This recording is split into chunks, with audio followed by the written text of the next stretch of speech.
Esto, pues bueno, porque justamente teníamos el conocimiento de que a los niños no les pasaba o no les daba. Sin embargo, con el paso del tiempo se ha visto que evidentemente los niños tienen menos riesgo de complicaciones. Afortunadamente, esto por dos cuestiones. Una, su sistema inmunológico responde bastante bien a la infección, como algunas otras infecciones virales en los niños, y además por algunas condiciones fisiológicas del organismo del niño, donde tiene menos expresión de un receptor que se ocupa para que el virus se ancle a la célula respiratoria para poder hacer una invasión o producir la infección. Entonces, estos dos factores pues son muy benéficos para que la infección COVID-19 en los niños tenga otro comportamiento completamente distinto a los pacientes adultos.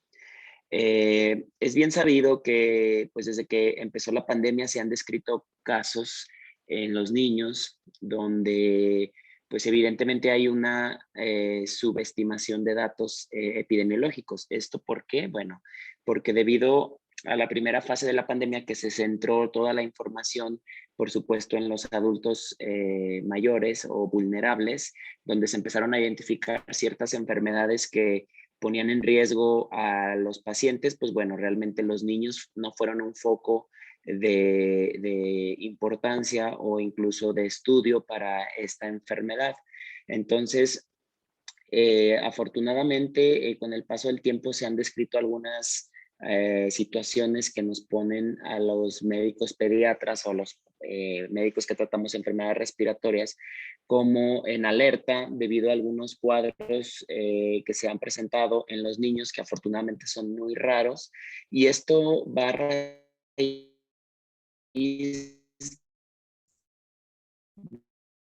de lo que más que se contagian SARS-CoV. Afortunadamente cursa con un cuadro leve de la infección. ¿Esto qué quiere decir? Bueno, síntomas locales Hoy voy a invitar yo a parecidos Gaby y a Fati, que vamos a estar allá. a cualquier otra gripa, e incluso que puedan llegar a acompañarse de síntomas gastrointestinales como diarrea o vómito, que estas serían las manifestaciones más frecuentes en los niños. Realmente en los niños muchas veces puede llegar a ser indistinto el cuadro de COVID a otra infección viral, porque como sabemos también en los niños cualquier infección viral puede producir fiebre, especialmente en los menores de 2 años, que son muy vulnerables a las infecciones respiratorias. Sin embargo, si nosotros ponemos en contexto con los adultos, realmente un adulto con fiebre es de alarma y realmente pues la infección o el cuadro cambia, y entonces pues es como más fácil de poder tener como una orientación diagnóstica. En los niños suele ser diferente, y esto ha tenido importancia porque se han omitido también la realización de pruebas diagnósticas en los niños. Esto justamente también nos da la pauta a que no tenemos como tal toda la información necesaria epidemiológicamente para tener la cantidad de casos cuantificados en los niños, porque la información oficial que se tiene en la Secretaría de Salud pues no se cuenta como oficial, ¿no? Porque realmente los niños no se están muestreando como se deberían. Entonces, es algo que tenemos que tener en cuenta, y que toda la información que tenemos oficialmente, pues probablemente sea subestimada. Hasta el momento en el país, el último reporte nacional que tenemos han sido más de 65,000 casos reportados de manera oficial a través de las plataformas nacionales en todo el país, siendo estos la principal edad de afección a mayores de 10 años. Entonces, realmente 65,000 casos, de estos 65,000 casos, se han contabilizado cerca de 624 muertes desde que empezó la pandemia. Y esto es importante porque si tomamos en cuenta ese porcentaje, realmente el 1% de estos contagios ha tenido un deceso. Entonces, finalmente es muy distinto el comportamiento de clínico hasta de adultos a niños. Entonces, esto tiene mucho que ver para también tomarlo en cuenta, ¿no? ¿Qué tenemos de información oficial en Zacatecas? En Zacatecas se han diagnosticado de manera oficial mediante pruebas de PCR, que son las que contabiliza la Secretaría de Salud, cerca de 1,800 casos en lo que va de la pandemia, ¿no? Tomando en cuenta lo que les comento, que en los niños tenemos poca información porque muchos niños no se les realiza ningún tipo de prueba, o son contactos de papás positivos y tienen algún síntoma, o incluso pasan asintomáticos y ya no se les realiza la prueba. Entonces, información en general tenemos poca, pero casos oficiales tenemos 1,800 y pico en Zacatecas, de las cuales estos 1,800 han fallecido 18 niños, ¿no? Entre 0 y 18 años en este rango de edad. Sí, entonces esto también representa cerca del 1%, un poquito menos, de mortalidad asociado a infección por virus del SARS-CoV-2. Entonces, realmente sí lo tenemos que tener en foco porque especialmente la variante Delta y las nuevas variantes de preocupación, como así las nombra la Organización Mundial de la Salud, pues tiene un comportamiento más agresivo, por supuesto, porque la naturaleza de los virus es mutar y es cambiar su estructura para poder ir sobre, entonces se vuelven un poco más agresivos para evadir incluso mecanismos inmunológicos, hasta incluso la vacuna, ¿no? Entonces, la característica de la variante Delta es que puede contagiar hasta 6 a 8 personas, una sola persona contagiada, a diferencia de la variante original, que esta podría contagiar una sola persona entre 2 y 3 personas. Entonces, es mucho más contagiosa y el periodo de contagiosidad de esta variante Delta es 5, se vuelve hasta 5 días antes de presentar el primer síntoma capaz de contagiar a una persona. Entonces, digamos que la persona que presenta síntomas hoy pudo haber contagiado a más personas durante 4 o 5 días previos a la infección. Ahí radica la importancia de la contagiosidad de este virus, ¿no? Entonces, porque no tenemos ningún síntoma y ya estamos haciendo una cadena de transmisión bastante importante, ¿sí? Entonces, justamente este virus, su importancia clínica es ese, y que realmente está afectando en este momento a personas vulnerables o no vacunadas. Y dentro de este grupo, pues por supuesto que entrarían las personas adultas no vacunadas o con esquemas incompletos, y también entra la población pediátrica, los niños. Sin embargo, tomando en cuenta estas cuestiones que les digo de su sistema inmunológico, que reacciona muy bien a, a, a esta infección, pues pocos de ellos realmente tienen una complicación. Aquí hay que ver realmente para el regreso a clases, teniendo este contexto que les acabo de mencionar, qué factores podemos tomar en cuenta para nosotros también saber cómo disminuir estas probabilidades de contagios y de infecciones, ¿no? Realmente lo que nos dicta la CDC, que es un organismo internacional que se encuentra en Estados Unidos, nos dice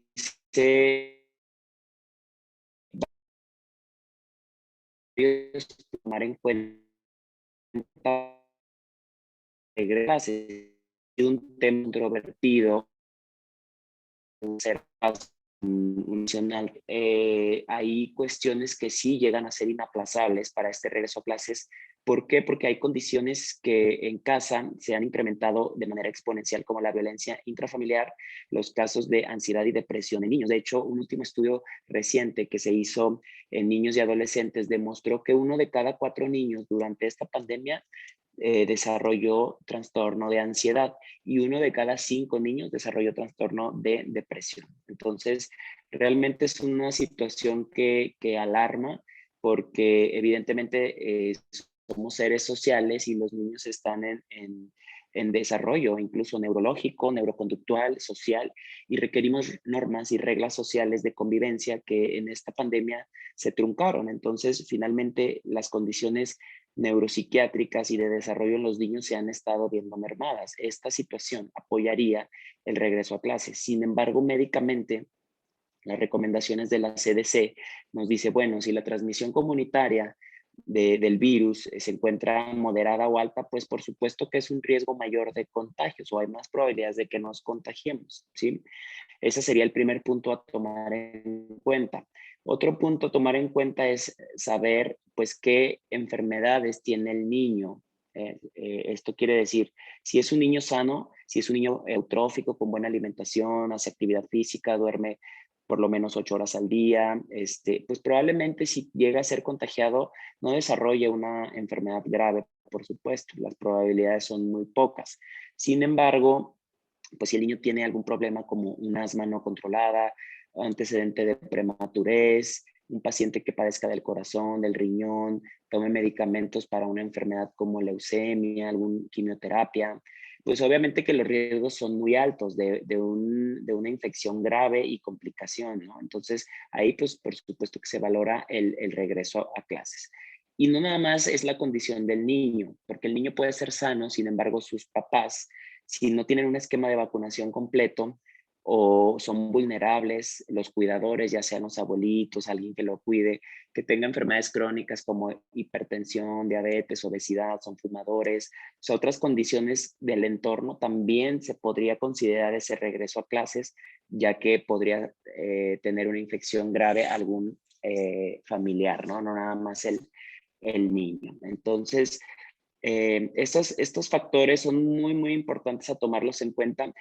Y otras cuestiones que se dividen en puntos para un regreso seguro a clase es el uso universal de cubrebocas. Realmente el uso de cubrebocas vuelve a ser como la medida de protección más evidente científicamente que funciona para prevenir estos contagios. Especialmente los niños mayores de 2 años pueden portar el cubrebocas sin ningún problema.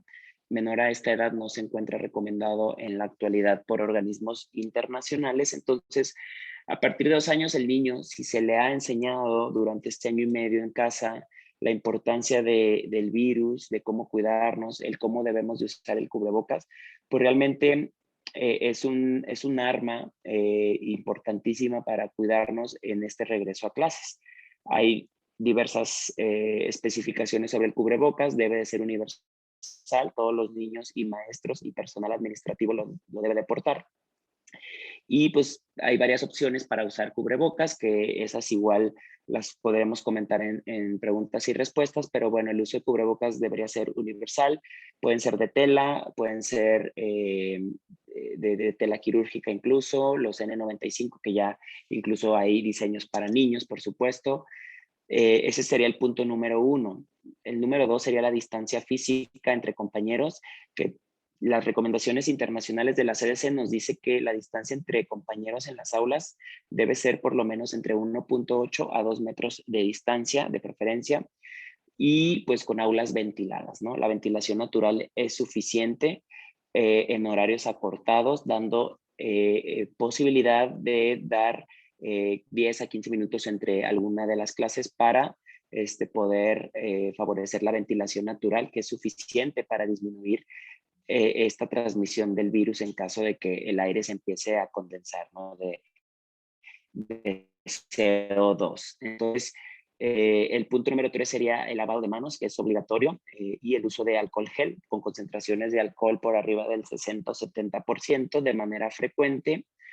El número 4 sería la higiene respiratoria, como ya lo sabemos, evitar tocarnos la cara, saber cómo retirarnos y ponernos nuestro cubrebocas. Y un punto importante es saber si nuestro niño puede permanecer largas horas o por lo menos 3 o 4 horas con el cubrebocas. También si el niño tiene alguna discapacidad o no entiende la importancia y no lo puede portar, pues realmente el riesgo de contagiarse también incrementa. Entonces también ahí habría que valorar. La higiene respiratoria va a raíz de usar los sanitizantes en nuestras manos, el estornudo de etiqueta, que sigue siendo muy vigente, y la desinfección de superficies manerales en las puertas, en los baños, etcétera, ¿no? Sin favorecer esa movilidad extrema, ¿no? Y el número 5 sería pues el rastreo de contactos en caso de que un paciente tuviera contacto con algún paciente sospechoso. o que alguno de los pacientes, perdón, de los alumnos presente algún síntoma. Entonces, lo ideal ahí sería como los grupos burbuja que le llamamos, y entonces evitar movilidad. Y si un alumno con uno que salga positivo o con sospecha, entonces este grupo tendría que migrar a un sistema virtual por 14 días que nos servirían como aislamiento y buscar pruebas para los niños, ¿no?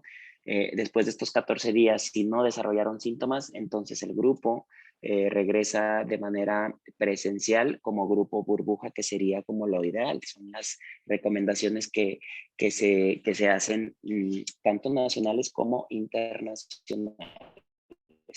Entonces, las actividades físicas también tendrían que ser al aire libre, pero no deportes de contacto como andar jugando muy cerca, fútbol, etcétera, ¿no? Tendrían que ser actividades más leves, con distancia física mayor a 2 metros, evitar estos tiempos donde haya como lonche, quitarnos el cubrebocas y estas situaciones, ¿no? Entonces, realmente el panorama que se vive sí es un poco complicado, pero alguien tiene por ahí su micrófono activo. Si lo pueden silenciar, por favor.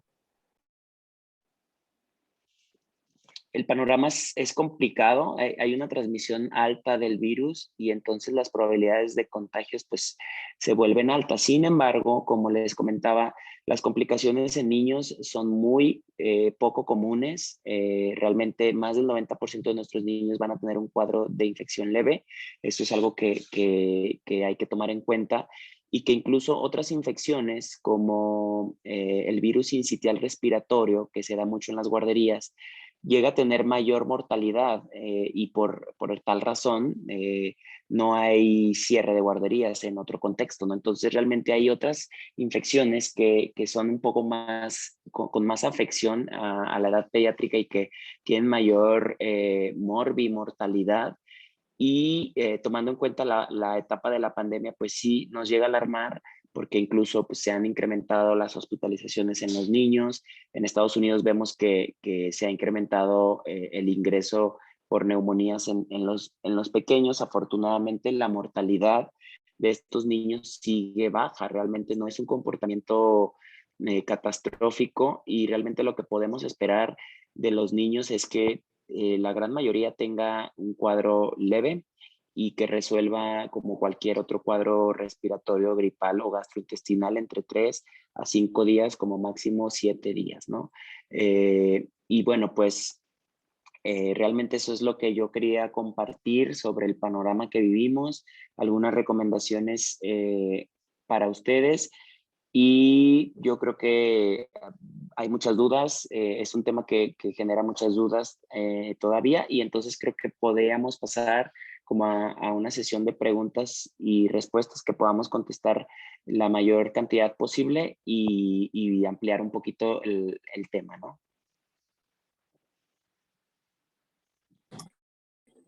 Hola, muy buenas. Les invita a hacer eh, las preguntas al doctor, como él mismo nos ha dicho, dudas que tengan para de una vez desmitificar muchas cuestiones al respecto de esta situación, pero tengamos muy claro el panorama, pues a fin de cuentas de sus hijos, de nuestros estudiantes. Así que a través de pudieran manifestar sus dudas, preguntas, y tendremos pues esta sesión de preguntas y respuestas. Adelante.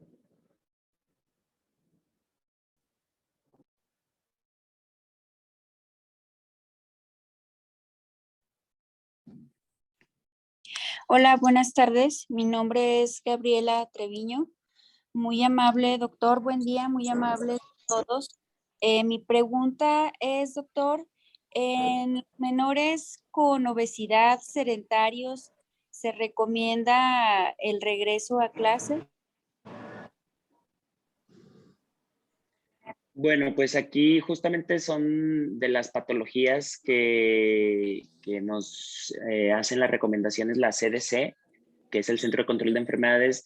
donde enfermedades metabólicas como obesidad, diabetes e hipertensión, e incluso que ya se presentan más comúnmente en niños, pues es un riesgo mayor de complicaciones. Entonces, ahí habría que valorar este regreso. Son riesgos finalmente, no hay alguna que realmente podamos emitir una contraindicación, porque finalmente es individualizar el caso y ver las condiciones de su entorno familiar, y las recomendaciones que pudiéramos emitir nosotros sería justamente una recomendación. Es un factor de riesgo la obesidad para complicaciones, pero pues finalmente la decisión tendría que ser evaluada de manera individual y en el entorno familiar. Muy amable, doctor. Le agradezco. Doctor, hay una pregunta en el chat, te la leo. ¿Qué pudieras decirnos al respecto? Un niño que es prematuro y que padeció neumonía en etapa neonatal, ¿corre más riesgos de complicación del COVID-19? Ha mantenido en sus últimos años de vida buena salud. ¿Qué pudieras comentarnos al respecto? Sí, la displasia broncopulmonar, bueno, habría que ver si fue displasia broncopulmonar, si ese niño prematuro usó oxígeno por más de 28 días o solamente fue prematurez no tan extremo. Los niños con prematurez nacen con una vía aérea pequeña, más pequeña que un niño a término. Entonces, esto lo convierte en una vía aérea más reactiva, generalmente los primeros 2 o 3 años de vida. Después de ahí pudieran tener algún riesgo. Sin embargo, si no es una displasia broncopulmonar y solo fue prematurez, pues habitualmente el riesgo habría que valorarlo, ya que si ha tenido un buen estado de salud, no ha tenido alguna sintomatología en los últimos años, pues realmente yo creo que habría que considerar el regreso a clases.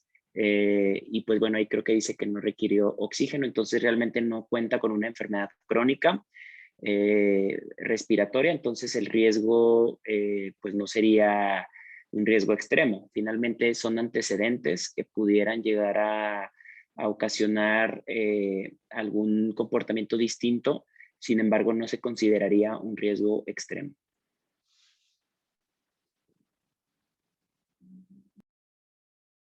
Muchísimas gracias, doctor, por tu respuesta. Te leo otra pregunta que nos hacen en el chat, y es que ¿cuál es el uso correcto del cubrebocas? ¿Cuáles son los más recomendables? ¿Y cada cuánto se deben de cambiar para que sean efectivos completamente? Ok, bueno, el uso correcto de cubrebocas, bueno, creo que ya lo hemos estado revisando a lo largo de la pandemia. Tiene que ser un cubrebocas que tenga un buen ajuste y un sello lo más hermético posible hacia nariz y la parte inferior de nuestra boca, que llegue hacia el mentón. De esta forma, con un buen sello hacia nuestras orejas o atrás de la cabeza, en la nuca, con sello, ¿no? O sea, realmente tienen que tener el sello más hermético posible para evitar la filtración de partículas. Los cubrebocas que recomendamos en los niños es a partir de los 2 años, y hay varias recomendaciones o varias opciones. La CDC nos dice que puede ser suficiente un cubrebocas de tela con trama cerrada, 2 a 3 capas, y la tela ideal que ellos recomiendan es el algodón. ¿Por qué? Porque es una tela respirable que protege y filtra bien pues las partículas que pudieran llegar del exterior. Entonces es una opción muy segura. Cuestiones que se han ya comercializado, que son los cubrebocas como de tela quirúrgica, o los N95, que tienen diseños ya para niños, incluso ya con monitos y todo esto, ¿no? Que esto llega a incentivar también a los niños a usarlo. Si cualquiera de todas estas opciones, si es de tela, pues se tendría que lavar todos los días estrictamente, y si son desechables, pues el uso tendría que ser pues uno diario, que sería lo ideal para poderlos tener de manera segura, ¿no? Al inicio de la pandemia incluso se recomendaba, por la escasez de algunos cubrebocas, especialmente cuando empezó la pandemia, y para el personal de salud, que había poca cantidad, entonces te decía, bueno, a lo mejor puedes tener unos 2, 3 cubrebocas, por ejemplo, usar uno cada día, y entonces en 3, 4 días, entonces puedes volver a usar el primero, para que ya teóricamente si tenía por ahí alguna partícula, pues en 2 a 3 días, si es un virus, pues no dura más de este tiempo en la superficie, pero lo ideal es que se haga un recambio todos los días, incluso si se usa por más de 4 o 6 horas, es recambiarlo. Incluso eso también se recomienda para los maestros, recambiarlo si son varias horas, por lo menos 3 o 4 horas, recambiarlo cada 4 horas, porque el estar hablando también disminuye la eficacia del cubrebocas. Entonces, pues realmente esas serían las recomendaciones. Muchísimas gracias, doctor. Tenemos otras preguntas en el chat. Te las leo para ver qué puedes comentarnos, doctor. Diana Noriega comenta que en caso de niños que han tenido neumonía en edad más temprana y han requerido oxígeno por 7 días, ¿hay probabilidades de complicaciones por COVID? ¿Se recomienda el regreso a clases? Bueno, habría que ver el contexto de esa neumonía, pero realmente si fue una neumonía aislada y usó oxígeno 7 días, pues es el comportamiento habitual de una neumonía. Y realmente si no ha sido una neumonía recurrente, es un episodio aislado y no requiere como tal, pues no supone, perdón, un riesgo mayor. Realmente si fue un proceso aislado, no tendría mayor riesgo, no se identifica como un riesgo de infección grave para niños.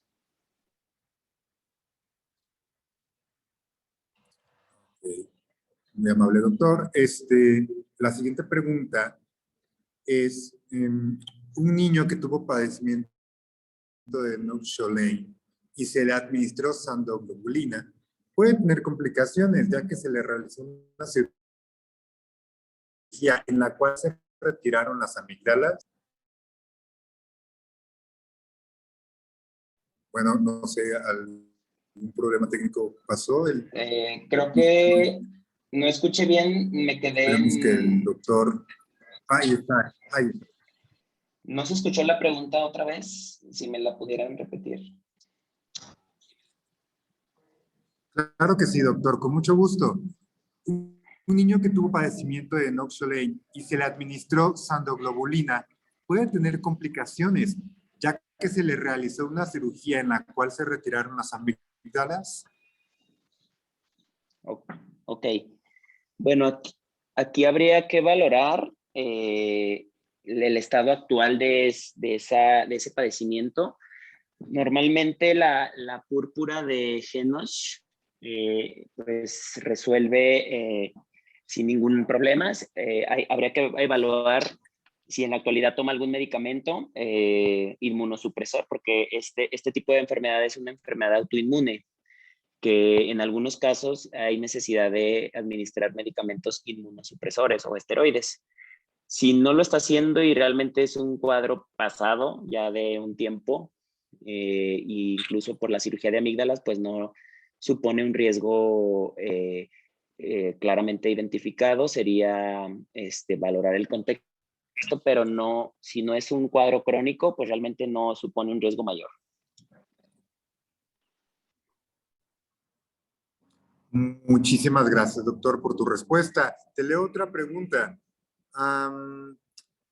Diana García comenta que niños y adolescentes que cursen con rinitis alérgicas estacionales recomienda la asistencia a clases presenciales, pues su hijo tiene 15 años y presenta este trastorno, principalmente en temporada de lluvias y primavera. Sí, las rinitis alérgicas no es un riesgo para complicación en infección COVID, entonces realmente si está controlado y tiene una alergia estacional, realmente no es un riesgo para infección grave. No contraindica. Muchas gracias, doctor. Aquí hay una pregunta muy interesante. Si puedes ayudarnos a desmitificar o aclarar que si es recomendable el uso de las caretas. Sí, el uso de las caretas no está recomendado por la CDC. Lo único situación que se puede recomendar la careta es para el personal de salud en áreas COVID, y eso para una protección extra, pero en pacientes o en alumnos o en personas que estamos en nuestra comunidad no se recomienda el uso de caretas, y pues esto tampoco sustituye al uso de cubrebocas. El uso de cubrebocas es universal y la careta no, pues no es recomendable realmente. Bueno, invitamos a los padres de familia, a las madres, a seguir haciendo sus preguntas a través del chat. Hay otra pregunta en el chat, doctor, te la voy a leer. Y dice que, ¿qué pasa con los niños con asma? ¿Es recomendable que regresen a clases? Bueno, el asma es una enfermedad respiratoria crónica que hay que evaluar realmente el estado actual de la enfermedad, ya que pues al ser una enfermedad crónica, si está en descontrol, sí supone un riesgo mayor, no nada más de infección COVID, sino de otras infecciones o incluso de exacerbación o de una crisis asmática por cuestiones ambientales, por ejemplo, ¿no? Entonces, ahí realmente habría que valorar el estado actual, si tiene o no tratamiento y si está controlado en los síntomas. Realmente, si tiene una buena evolución, tiene un tratamiento o no tiene síntomas, pues realmente sí se podría valorar el regreso a clases, ¿no? O sea, realmente se tiene que individualizar el caso, pero al ser una enfermedad crónica supone un riesgo mayor, pero tampoco es un riesgo extremo. Habría que valorar el caso en particular. Muy amable, doctor. Hay otra pregunta. Sara del Carmen pregunta si niños con atopia es recomendable, me imagino que asistan a clases. Bueno, la atopia significa alergia, entonces también habría que ver qué alergia tiene, porque hay alergias en la nariz, en la piel, alergias alimentarias o la propia asma, ¿no? Entonces, pues habría que ver, realmente como tal las alergias no suponen un riesgo mayor, y mucho menos si tienen tratamiento, seguimiento médico, a menos que fuera asma y que esté en descontrol, pues igual, ¿no? O sea, habría que valorar e individualizar el caso. Claro. Doctor, una pregunta. Esta pregunta es de parte mía y es el uso de estos sobrecitos de dióxido de cloro que se cuelgan en el cuello, que te dan, no sé, que te protegen inmunidad, no sé, hay como muchos mitos alrededor de ello. ¿Qué podrías comentarnos al respecto?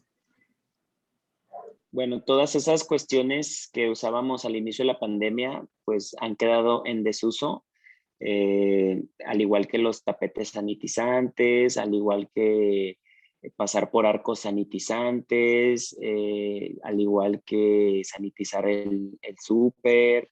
Todas estas situaciones pues realmente no tienen importancia, ya que pues la transmisión del virus o la forma de transmisión es meramente a través de gotículas infectadas, y esto pues el mayor riesgo es a través de persona a persona cuando inhalamos pues estas partículas, ¿no?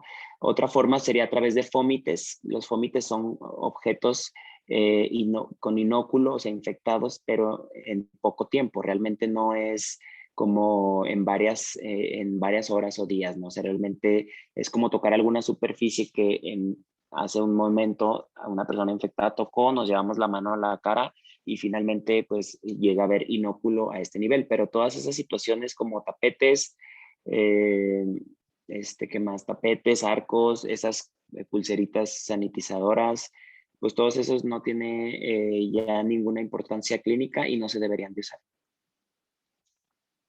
Wow, doctor, yo creo que lo que acabas de comentar es muy interesante porque creo que muchos de nosotros seguimos usando estos dispositivos, estos accesorios y te agradecemos que pues que desmitifiques pues su uso. Vamos a darle la palabra a dos personas que tienen la manita levantada desde hace rato. El primero es el iPhone de Treviño. Puedes activar tu micrófono iPhone de Ale Treviño, perdón, y hacer tu pregunta directamente al doctor. Hola, ya realicé mi pregunta. De hecho, fui la primera sobre un niño con sobrepeso o obesidad. Muy amable. Ah, excelente, muchísimas gracias. Y la segunda persona es Patricia Torres. Sí, buenas tardes, gracias. Mira, parece ser que ya respondieron las preguntas, pero aún así quiero aclarar mis dudas, ya que a mi hija no le hemos podido hacer las pruebas. Primero le diagnosticaron asma. Posteriormente su pediatra dijo que no era asma, que era alergia en las vías respiratorias. Ella desde que tenía 6 meses hasta ahorita que tiene ya 11 años, casi por año le hemos dado tratamientos de 3 meses con salmeterol, salbutamol, ¿cómo se llaman estas? Nebulizaciones, ahora fluticasona en aerosol y en suspensión. Y la verdad estamos muy renuentes a mandarle a la escuela por este tipo de variaciones que se están presentando sobre el virus. ¿Qué me recomiendas tú al respecto? Gracias. Bueno, pues ahí habría que valorar evidentemente, ¿no? Los síntomas estacionales son muy comunes en el asma. Realmente las alergias respiratorias son dos, una es la rinitis alérgica y la otra es asma, entonces el diagnóstico de asma probablemente sí sea evidente, sería individualizar el caso, y el hecho de que tenga tratamientos de manera recurrente, pues esto nos habla también de que mejora con los inhaladores y que probablemente apoya el diagnóstico. El asma como tal es una enfermedad crónica de las vías respiratorias, supone un riesgo, por supuesto, más si no tiene control de los síntomas o tiene síntomas recurrentes, pues quiere decir que no está controlada con el tratamiento y entonces realmente eso es un riesgo mayor. Muchísimas gracias, doctor. El usuario Huawei G9 Prime 2019 me está levantando la manita de manera física. Me imagino que tiene una pregunta. Adelante. Buenas tardes. Yo le agradezco mucho, doctor, que nos haga favor de explicarnos algunas cosas. Me da tristeza que los papás de hijos grandes no tenemos, sino más de puros pequeñitos están hablando, pero también los grandes o los de prepa o secundaria, pues debíamos de estar aquí y preguntar alguna situación. Yo por alguna situación me infecté, ya gracias a Dios ya estamos bien, ya superé esta situación, no tuve ninguna... a ningún síntoma grave ni nada, gracias a Dios, pero preguntando y motivando porque mi niña tiene 17 años y donde fui a hacerme la prueba o las pruebas o me trataron, me decían que estuviéramos alertas porque era probable que fueran a vacunar a jóvenes mayores de 15 años con la vacuna Pfizer. ¿Qué tan recomendable es? ¿Qué tan cierto es que se va a vacunar ya en estos días? Claro, yendo el menor y el tutor o el papá al centro de vacunación, pero que sí va a abrir esta etapa y que estuviera muy alerta porque hay la posibilidad de que se pudiera vacunar. ¿Qué tan recomendable es y qué tan cierto es o nos pudiera decir el doctor? Gracias. Sí, bueno, esto es falso, ya que la vacuna para menores de 18 años hasta el momento en México no se encuentra avalada por COFEPRIS. Entonces, esto ya está en proceso. Evidentemente sí está en proceso, pero es un proceso largo. Pues no se ha dado respuesta, no sabemos cuál sea la causa. Ya se presentó, obviamente, el proyecto de la vacuna en menores de 18 años, de 12 a 18 años, pero no está todavía avalado esta decisión por COFEPRIS a nivel federal. Entonces, pues mientras no se emita esta recomendación por COFEPRIS, no se puede usar la vacuna, al menos aquí en México, ¿no? Las personas que tienen posibilidad de viajar a Estados Unidos, pues en Estados Unidos a partir de mayo de este año se ha estado aplicando la vacuna Pfizer en niños mayores de 12 años y también se encuentra ya en estudio por Pfizer y Moderna en Estados Unidos en niños menores de 12 años, pero pues se siguen en estudios de investigación y hasta el momento tampoco tenemos todavía una fecha probable de aplicación en Estados Unidos. Sin embargo, ya se está estudiando y pues habría que estar alertas, pero hasta el momento esa información de que ya pronto realmente no, porque no tenemos todavía una fecha ni una autorización por COFEPRIS. Y hasta que eso no pase en México, pues no, los niños no se van a poder vacunar aquí en nuestro país, al menos por ahora. Bueno, vamos entrando a la recta final. Doctor, unas últimas preguntas ya para ir dándole pues cierre a esta interesantísima plática. La primera es, ¿existe alguna terapia protocolizada para las posibles complicaciones del síndrome multiinflamatorio sistémico? ¿Y cómo pudiéramos identificar un caso de MIS-C? Sí, interesante esa pregunta. Realmente ya tenemos como más información sobre este síndrome inflamatorio multisistémico que se abrevia MISC o PIMS. Y bueno, la característica de este síndrome es que es una entidad tardía al virus. Esto quiere decir que se presenta entre 1 hasta 6 semanas después del contacto con el virus, ya sea por infección asintomática o por una infección pues de cualquier tipo, leve o moderada, ¿no? O pues incluso grave, raro, pero se presenta después, no es en agudo. Entonces, las manifestaciones clínicas de este síndrome es que la mayoría de los niños con este síndrome son escolares, entre 7 y 9 años. Es como lo que se ha visto o lo que hemos visto que se ha presentado a esta edad. La mayoría de ellos pues son sanos, no hay como un factor de riesgo, aunque en algunos estudios se ha documentado como tal esta entidad en niños con asma o con factores de riesgo con obesidad, ¿no? Pero realmente la mayoría de ellos son sanos.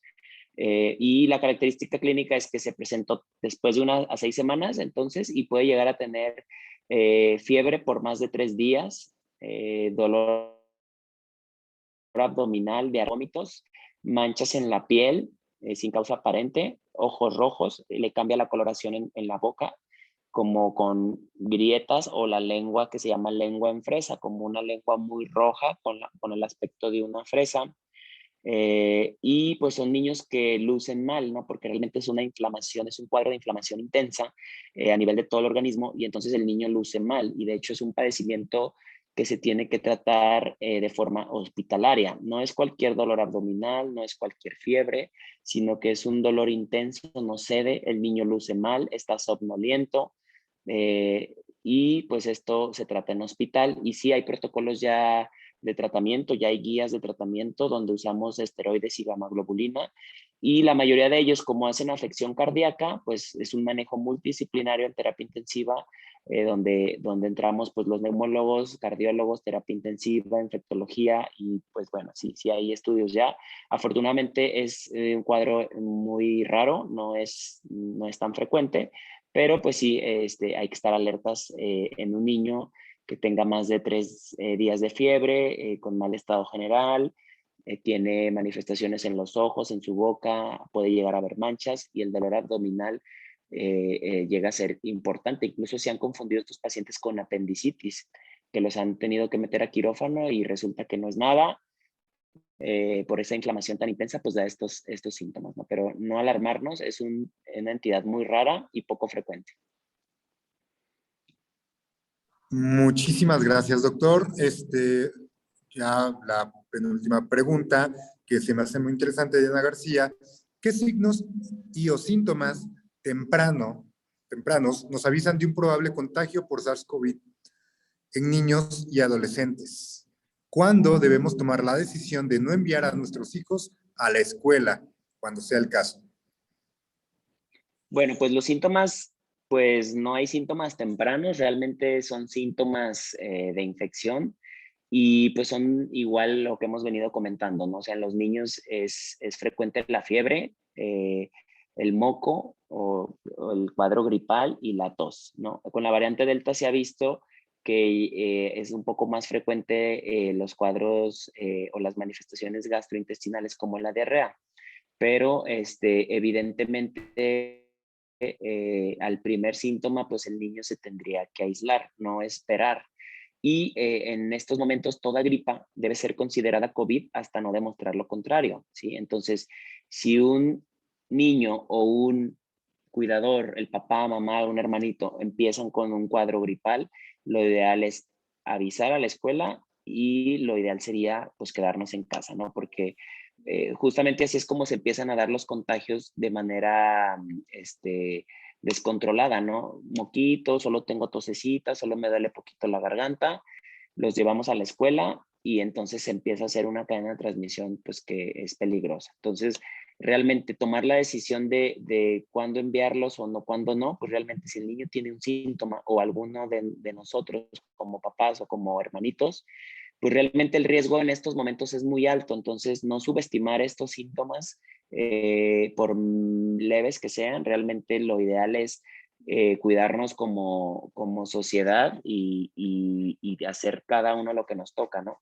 Realmente si tenemos un síntoma, pues lo ideal es preferible quedarnos en casa vigilando esos síntomas para ver si hay progresión o incluso hasta buscar una prueba diagnóstica, ¿no? Que en la actualidad ya tenemos pues pruebas al alcance en cualquier laboratorio, incluso con la prueba de antígenos. Entonces, no subestimar estos cuadros gripales en este momento porque estos deben de ser COVID hasta no demostrar lo contrario.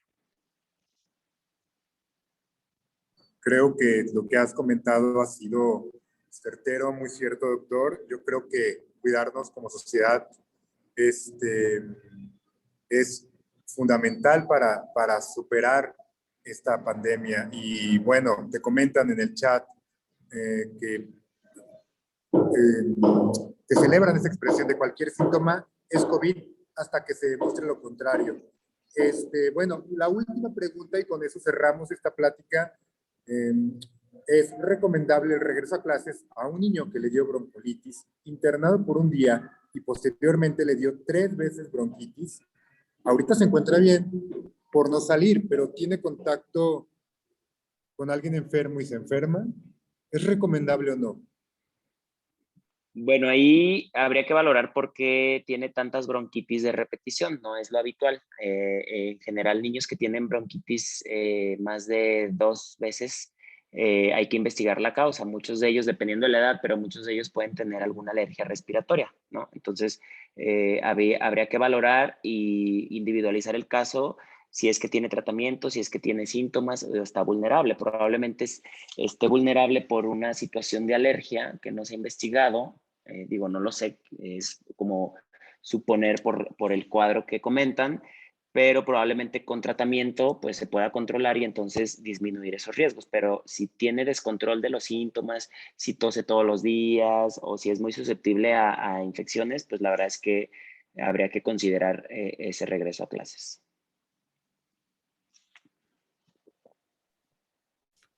Muy bien, doctor, muchísimas gracias. Como le comentó el maestro Sergio, con esa pregunta cerramos la plática. Agradecemos a todos su asistencia, sobre todo, doctor, muchísimas gracias por el tiempo y que nos aclaró muchísimas dudas que tenemos como papás y como docentes. Gracias a todos, que estén muy bien. Gracias, buena tarde y que sigan bien. Gracias, doctor. Muchas gracias, doctor. Muchas gracias, maestra. Estamos a la orden. Gracias. Gracias, señor. Muchas gracias, buenas tardes, que estén muy bien. Gracias, señor. Felicidades, ICG.